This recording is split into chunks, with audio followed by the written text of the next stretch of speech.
Bienvenidos a donde la ficción se convierte en realidad.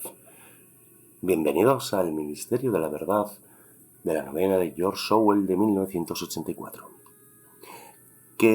¿Por qué hago esta referencia tan mañiza en este tema?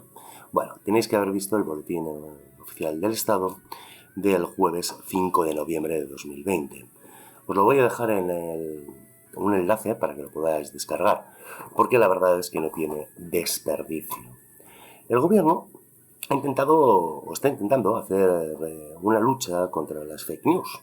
Una lucha que es, podríamos decir que es interesante y que podría ser válido, pero si no fuese porque ya lo intentó el PP y cuando lo intentó, pues amigos del PSOE y de Podemos se llevaron las manos a la cabeza esgrimiendo el mismo argumento. ¿De dónde viene todo esto? Bueno, vamos a hacer un poco de contextualización sobre el tema, ¿no? Y vamos a utilizar de guión el BOE. En la primera hoja hay un párrafo que lo explica muy bien, ¿no? Dice así: en este sentido, la Comisión Europea, en su Flash Eurobarometer 464 de abril del 2018, Fake News and Information Online, expone que el 88% de los ciudadanos consideran que la desinformación es un problema en España y que el 66% afirma encontrarse con información falsa o que malinterpreta la realidad al menos una vez a la semana, según los datos del Special Eurobarometer 503 de la Comisión Europea de marzo del 2020. Attitudes towards the impacts of digitalization on daily lives. Sí, es cierto, y creo que cualquier persona con dos dedos de frente se encuentra habitualmente con este tipo de noticias. Noticias que, sinceramente, muchas de ellas son muy fáciles de analizar. Pero, ¿qué es una fake news? Porque aquí no lo describe siquiera, ¿no? Simplemente con lo que se encuentra la gente. Pero claro, nos podemos encontrar con fake news muy evidentes, que cualquier persona con dos dedos de frente lo puede saber, como aquel que me pasó un aviso de que en Madrid entraron en fase 4, en el cual había orden política de dejar morir a los mayores, lo cual pues era totalmente una fake news. No había que... o sea, simplemente ya por el hecho de que el término de fase 4 no se correspondía a los protocolos de seguridad de Madrid, en ese sentido. Pero por otro lado, hay mucha gente que hace interpretaciones según a su conveniencia. Mucha gente, todo el mundo conocemos periódicos digitales en los cuales pues cuentan las historias de aquella manera. Máxime si son a favor o en contra de lo que tú piensas o de quien tú votas. Esto es muy sencillo. Cojamos periódicos como Mediterráneo Digital o Que Diario y publica una noticia. Si es en contra del gobierno, a la gente que está en contra del gobierno le parecerá maravillosa y la lanzará por las redes por todas partes. Los que están a favor del gobierno la acusarán de fake news constantemente, pero ninguna de las dos partes se pondrá a comprobar si lo que dice es verdad o no. Entonces, este estudio es bastante relativo, ¿no? O al menos tal como lo hace la contextualización, como lo hace el BOE. Claro, lógicamente, cuando tú coges y haces este tipo de cosas, pues ya estás dirigiendo a la gente en cuanto a el por qué vas a hacer vas a comenzar pues una lucha contra las fake news, ¿no? En ese sentido. Si seguimos leyendo el BOE, nos encontramos con los pasos a seguir que se van a hacer para detectar las fake news, ¿no? A modo un poco genérico. Y dice así: identificar y definir los órganos y organismos y autoridades del sistema. Establecer los niveles para la prevención, detección, alerta temprana, análisis, respuesta y evaluación. Describir los cometidos específicos implicados para todos los niveles establecidos en la lucha contra la desinformación. Definir los mecanismos establecidos para el intercambio de información en los niveles estratégico, operacional y técnico. Determinar los mecanismos de evaluación, de implementación y funcionamiento del procedimiento. Definir una metodología para la identificación, análisis, gestión de eventos desinformativos. Proponer un marco y la composición de un equipo de trabajo ad hoc para la elaboración y revisión de una estrategia nacional en lucha contra la desinformación. Qué bonito suena, pero es que ahora es cuando vemos que qué órganos van a ser los competentes en este tema. Y aquí es donde ya empieza un poco el miedo, ¿no? El Consejo de Seguridad Nacional, el Comité de Situación, la Secretaría de Estado de Comunicación, la Comisión Permanente contra la Desinformación, las autoridades públicas competentes, sector privado y la sociedad civil. Tócate las narices. O sea, ya empezamos. El Consejo de Seguridad Nacional, político. Comité de Situación, político. La Secretaría de Estado de Comunicación, político. La Comisión Permanente contra la Desinformación, político. Las autoridades públicas competentes, os garantizo que van a ser político. Sector privado de la sociedad civil. ¿Y eso qué puñetas es? ¿Qué van a coger a sus amigos de Neutral y les van a contratar para que ellos sean jueces? Porque suena muy extraño. Eso es una parte, ¿cómo se va a gestionar, ¿no? Y es que en ese último párrafo, cuando hace el desglose, lo explica muy bien. Sector privado, sociedad civil. Los medios de comunicación, las plataformas digitales, el mundo académico, el sector tecnológico, las organizaciones no gubernamentales y la sociedad en general juegan un papel esencial en la lucha contra la desinformación, con acciones como la identificación y no contribución a su difusión, la promoción de actividades de concienciación y la formación o el desarrollo de herramientas para evitar su propagación en el entorno digital, entre otras. En este sentido, las autoridades competentes podrán solicitar la colaboración de aquellas organizaciones o personas cuya contribución se considere oportuna y relevante en el marco de la lucha contra el fenómeno de la desinformación. Lo que he dicho antes, ¿qué va a ser? ¿Van a contratar a Neutral, a sus amigos? Porque realmente a mí es lo que me parece en este sentido. Y esto no acaba aquí, porque establecen cuatro niveles diferentes de activación que sirven tanto para la detección de campañas de desinformación y su análisis ante los posibles impactos en la seguridad nacional. En el nivel 1 hay una serie de puntos que a mí sinceramente me llama mucho la atención, ¿no? Si cogemos monitorización y vigilancia, detección, alerta temprana, notificación y análisis. Investigación de posible origen, el propósito y seguimiento de su actividad. Decisión sobre su elevación o finalización. Es decir, que van a hacer en función de cuál es el interés del bulo, ¿no? A mí, sinceramente, un bulo es un bulo, punto. Y, no sé, lo planteamos de esta forma, vamos a plantearlo de esta forma. Oye, mira, como el terraplanismo no hace daño al gobierno, me la pela. Ah, no, pero es que como que han sacado nueva información que el gobierno ha mentido sobre la pandemia, pues entonces ese sí vamos a considerarlo bulo y lo vamos a... Bueno, os hacéis una idea por dónde va el tema, ¿no? Nivel 3. Información a nivel político-estratégico por parte de la Secretaría de Estado de Comunicación. Nivel 4. Coordinación en la respuesta a nivel político. Político. La clase política. ¿Por qué tiene que ser la clase política quien esté metido en este ajo? ¿Por qué no puede ser un comité de expertos? Ya sabemos que el PSOE no es muy amigo de contratar a un comité de expertos, ¿no? Aunque digan que lo hacen, pero que no es amigo. ¿Pero por qué tiene que ser la clase política quien controla y tome decisiones sobre los bulos? Hablamos de una clase que es renovada cada 4 años. Una clase que quiere mantenerse en el poder. Al final no sé qué tiene el poder, que nadie quiere irse de ahí.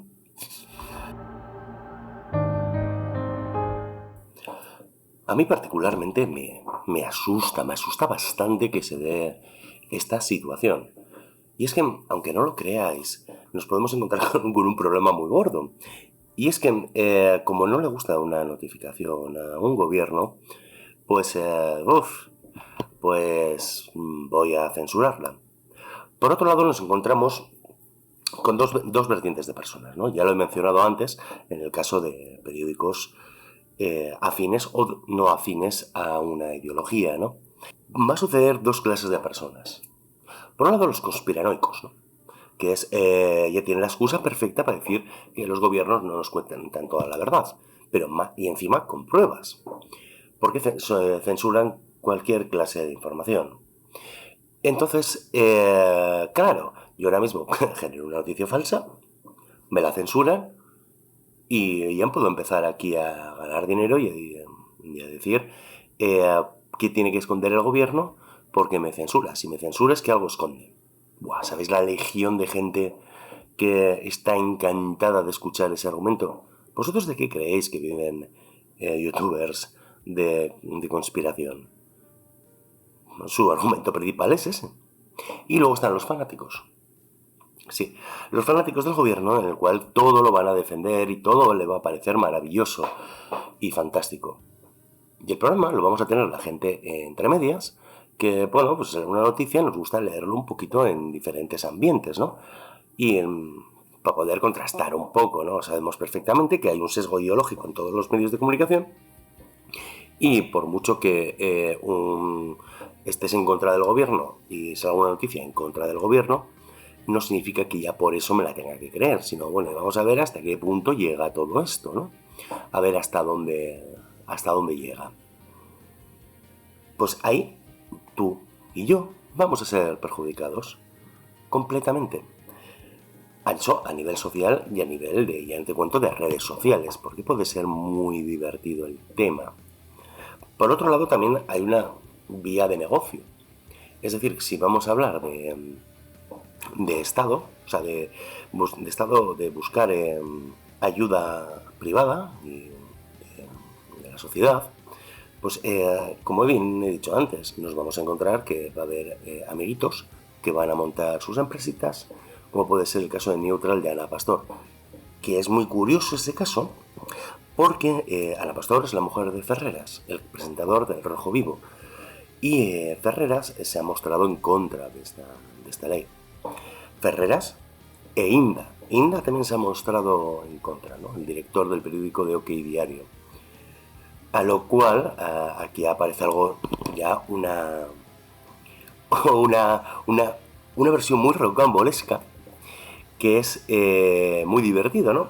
Vosotros sabéis quién es Dina Basselhat, aquella de la tarjeta de Podemos y que era asesora de Pablo Iglesias. Podemos le ha puesto un periódico, se llama La Última Hora Noticias, que también es un emisor de fakes, de falsas noticias, falsas en su esencia, completamente, y hace sesgo de información para llegar a las conclusiones que ellos quieren, ¿no?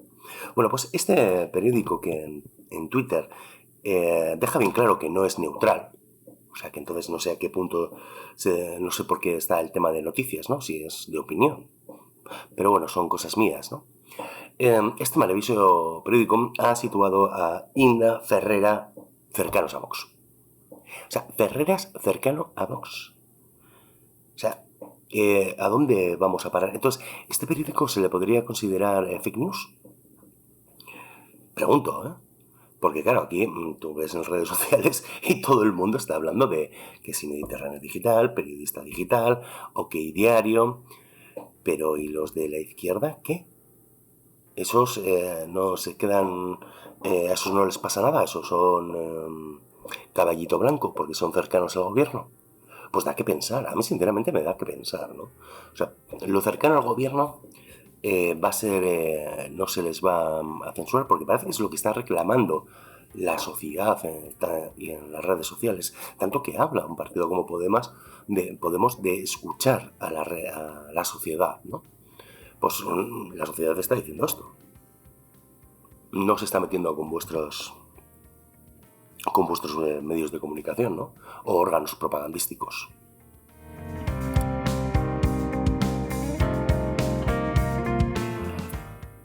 De todas formas, tampoco olvidéis de un pequeño aspecto, ¿no? Una de las formas de propaganda de las fake news son las redes sociales y a partir de ahí pues ya nos llegan al WhatsApp constantemente. Y curiosamente, Podemos fue el primer partido, y de hecho actualmente es el que más bots tiene en Twitter en este caso, en el cual ha trabajado en las redes sociales y ha contado las cosas a su manera y a su forma. Por tanto, me parece un poco hipócrita en este sentido que Podemos, quien quiera, participe en esta ley cuando no tiene mucha lógica ni mucho sentido. Volvemos que es una ley de censura, donde ellos van a decidir, la clase política, ni siquiera un comité de expertos, una clase política va a decidir qué es fake news y qué no es fake news. Y os voy a poner un ejemplo muy claro. Habéis oído la investigadora esta china que llegó, salió en el programa de Iker Jiménez, que la entrevistó, en el cual hablaba de, que el virus chino, el SARS-CoV-2, que produce la enfermedad de COVID-19, pues que era de laboratorio, ¿no? Y que tenía pruebas de ello. Claro, Iker Jiménez le hizo una entrevista. Dejo para otro debate si esa entrevista debería haberse hecho o no, pero el caso es que la hizo, ¿no? Al final estamos hablando de una chica pues que no se ha basado en artículos no contrastados y en estudios no contrastados para poder lanzar un argumento de su conclusión. Vale, ¿esta chica sería fake news? ¿Habría que censurar la entrevista de Iker Jiménez? Yo sinceramente creo que no. Y creo que no por una razón muy sencilla. Las fake news no se combaten desde la censura como un régimen dictatorial. Se combaten con la información. En ese sentido, quiero alabar un poco el trabajo que está haciendo Pedro Duque. Pedro Duque aparece mucho con youtubers y trabaja cercanamente o ha permitido que youtubers le hagan entrevistas. Entre ellos uno que es Quantum Fracture, que se dedica a temas de divulgación científica. Claro, está en contra del ejemplo que he puesto antes del terraplanismo. Tienes información de divulgación que te explican por qué eso no puede ser. ¿Por qué no podemos hacer lo mismo? ¿Por qué no podemos luchar contra la desinformación con información, pero con información real? Porque nadie se va a creer ahora mismo en absoluto, ni mucho menos, que después de toda la información que nos está llegando del gobierno, cuando algo se censure, ya no vamos a saber si es que no le interesa o no, o si le interesa. Y es ahí donde van a hacer el verdadero problema. Esta ley se aprobará y se pondrá en marcha en algún momento y ya todo el mundo nos olvidaremos de ella y nos encontraremos de repente mensajes que han sido borrados, que lo habéis leído, lo vuelves a buscar o noticias en las cuales desaparecerán y que no se nos va a permitir contrastarlas porque va a decidir. Es que me estoy repitiendo tanto en este tema porque es que me alucina que sean unos políticos en el que tengan que dilucidar si algo es fake news o no. O sea, por muchos técnicos que tengan, pero la decisión final está metido los políticos. Es como si, no lo sé, o sea, es como si coges a un político que no tiene nada que ver con el tema, que no tiene conocimientos de medicina y tiene que valorar si un procedimiento médico como puede ser la extirpación de una hernia pues es válido o no, si cumple los requisitos de no sé qué historias. Entonces es que me parece sinceramente surrealista. Y sí, señores y señoras, esto es un poco el gobierno que tenemos, no nos podemos esperar otra cosa. Una pandemia hace daño a un gobierno, desgasta a un gobierno. Lógicamente, el pueblo nos sentimos mal. O sea, estamos viendo los datos de contagio y estamos viendo los datos de muertos, que a saber también si son ciertos, porque los datos son de aquella manera. Los estamos viendo y eso es evidente. Y al final, independientemente de que si lo haga bien o lo hace mal nuestro gobierno, porque desde el sofá es muy fácil opinar. Repito, es muy fácil opinar. Y por muy bien que lo pueda hacer, siempre va a sufrir un desgaste. Ningún político está preparado para una pandemia. No hay un máster en una universidad, pero una universidad seria, no de las de Casado, ¿eh? No, una universidad seria, que diga, vale, prepárate para ser un ministro en medio de una pandemia. Pues no, lógicamente no existe ni existirá, porque es absurdo, ¿no? En este sentido. Pero claro, si a medida que van saliendo las noticias, te das cuenta que son mentiras, el desgaste es mucho mayor. ¿Y qué es lo que quiere un político? Y al menos, por lo menos, este gobierno, mantener el poder sí o sí, a toda costa.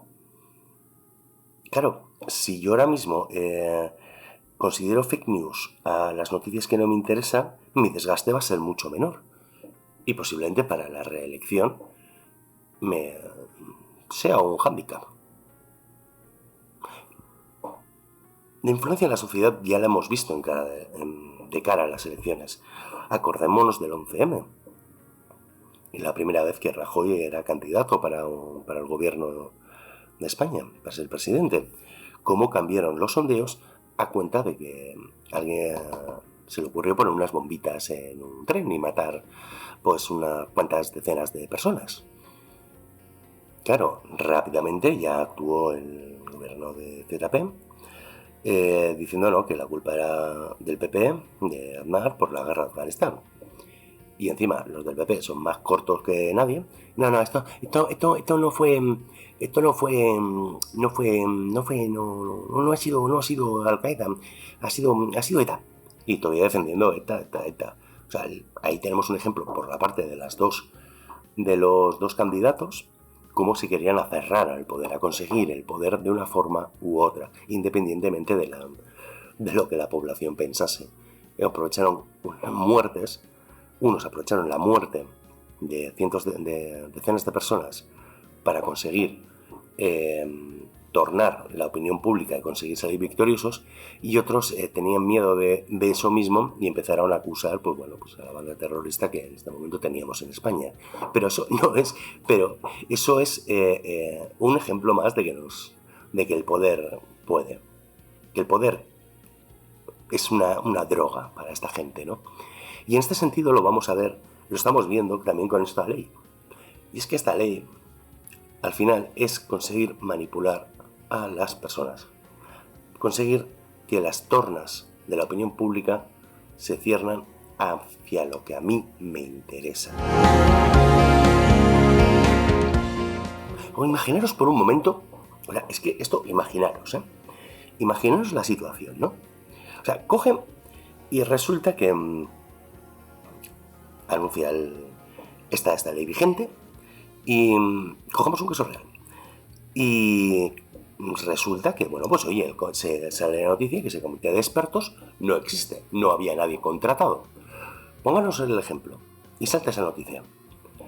Y claro, coge el gobierno y dice, uy, yo he dicho que sí y aquí me dicen unos que no. Pues fake news. Cojo y cierro la noticia.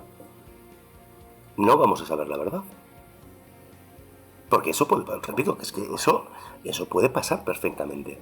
Porque si el gobierno está diciendo A y uno publica B, no. Yo, como soy el policía de la verdad, pues voy a hacer lo que me da la gana. O sea, no me interesa esa noticia. Y claro, estaría cumpliendo la ley. Lógicamente. Ese que nos quedaríamos sin saberlo. Pero vamos más a la vuelta, ¿no? ¿Qué pasaría si otro periódico confirma lo que yo acabo de decir? Oye, han aplicado, es cierto que ese comité de expertos no existía y cuando se publicó esta noticia se aplicó la ley en modo de censura. Tampoco le interesa, ¿no? Pues nada, pues vamos a meterlo como fake news. Por tanto, nunca sabríamos la verdad si realmente eso sería, ese comité de expertos existiría o no existiría. Sería una leyenda urbana. Y cuidado, que coartar cualquier libertad de expresión es siempre un problema, porque sí es cierto, de acuerdo, gracias a la libertad de expresión podemos transmitir noticias falsas, pero también podemos emitir noticias verdaderas, reales, que pueden parecer extrañas. Y es que la realidad supera la ficción más que de sobra. Otro de los miedos que hay o al menos yo lo veo, dado cómo se aplica la ley y cómo todos los actos que ha estado haciendo el gobierno, es que esto no sea más que una primera fase. Voy a hacer una cosa muy bestia, que quizá no estéis de acuerdo y digáis, oye, o sea, en serio, Anónimo, o sea, ya te has pasado al bando conspiranoico. Pues parece, va a sonar así. Y es que llegará un momento persona que tenga una opinión diferente podría ser considerada fake news.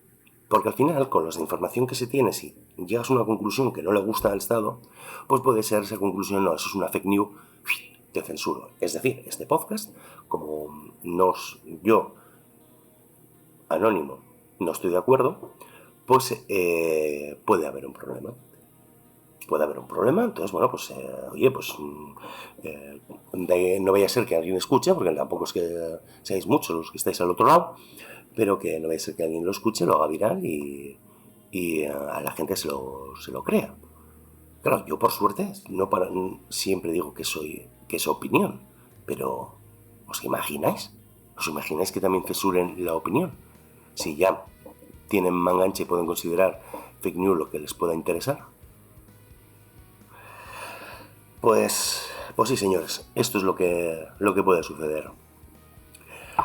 Pues un grande abrazo a todos y que de verdad que muchas gracias por llegar hasta aquí si alguno llega. Y por supuesto, no os olvidéis, toda opinión y todo comentario siempre está bien visto, da igual si es a favor o en contra. Por supuesto, todo constructivo. Nos vemos en el siguiente. ¡Hasta luego!